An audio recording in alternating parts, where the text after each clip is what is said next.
மயிலாடுதுறை மாவட்டத்திற்கு நாளை அதிகனமழைக்கான red alert விடுக்கப்பட்டுள்ள நிலையில் தற்போது பலத்த காற்றுடன் கூடிய கனமழை பெய்து வருகிறது.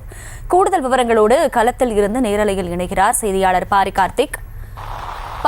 வணக்கம். தற்போது அங்கு மழையின் அளவு எப்படி இருக்கிறது? பொதுமக்களின் இயல்பு வாழ்க்கை பாதிக்கப்பட்டிருக்கும் நிலையில் என்னென்ன முன்னேற்பாடுகள் செய்யப்பட்டிருக்கு? கள தகவல்கள் என்ன?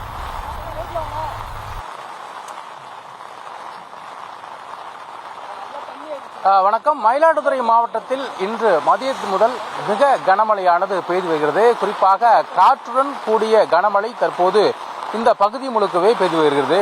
இதனால் மயிலாடுதுறை மாவட்டத்தில் இருக்கக்கூடிய நீர்நிலைகள் தற்போது நிரம்பிக் கொண்டிருக்கிற ஒரு சூழலை தற்போது பார்த்துக் கொண்டிருக்கிறோம். அனைத்து நீர்நிலைகளுமே தண்ணீரானது தற்போது மேலே வந்து கொண்டிருக்கிறது. குறிப்பாக மயிலாடுதுறை மாவட்டத்தில் இன்று மதியம் முறைதான் இந்த கனமழையானது பெய்து வருகிறது.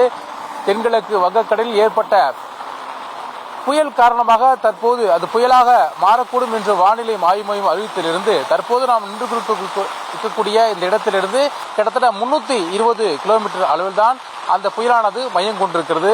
அதன் காரணமாக தற்போது மயிலாடுதுறையில் இருக்கக்கூடிய கடலோர கிராமங்கள் அனைத்து இடங்களிலும் காற்றுடன் கூடிய கனமழை பெய்து வருகிறது. இதன் காரணமாக பொதுமக்கள் யாரும் வீட்டை விட்டு வெளியே வர முடியாத ஒரு சூழல் பார்த்துக் கொண்டிருக்கிறோம். அனைத்து இடங்களிலும் சாலை உட்பட பல இடங்களிலும் இந்த மழையானது அதிக அளவு பெய்துகிறது. குறிப்பாக கனமழையின் காரணமாக நகரின் பல்வேறு இடங்களில் தொடர்ச்சியாக பொதுமக்களை யாரும் அதிக அளவில் காண முடியாத ஒரு சூழல் இருக்கிறது. காற்றின் வேகமானது மிகவும் அதிகமாக இருக்கிறது. பல இடங்களில் காற்று அதிகமாக இருக்கிறது. குறிப்பாக கடலோர மாவட்டங்களில் பெய்வதிலும் இந்த கனமழையின் காரணமாக பல இடங்களில் காற்று அதிகமாக இருக்கிறது. குறிப்பாக நாம் நிற்கக்கூடிய இந்த நாகை மயிலாடுதுறை சாலையில் அதிக அளவு காற்று இருக்கிறது. கனமழை பெய்கிறது. குறிப்பாக இந்த மதியம் முதல் தான் இந்த கனமழையானது பெய்கிறது. இதன் காரணமாக மயிலாடுதுறையில் இருக்கக்கூடிய பல நீர்நிலைகள் உயரம் தருவாயில் தற்போது இருக்கிறது. இதன் காரணமாக ஆங்காங்கே பல்வேறு இடங்களில் அரசு அதிகாரிகளும் அவ்வப்போது ஆய்வு செய்தும் வருகிறார்கள்.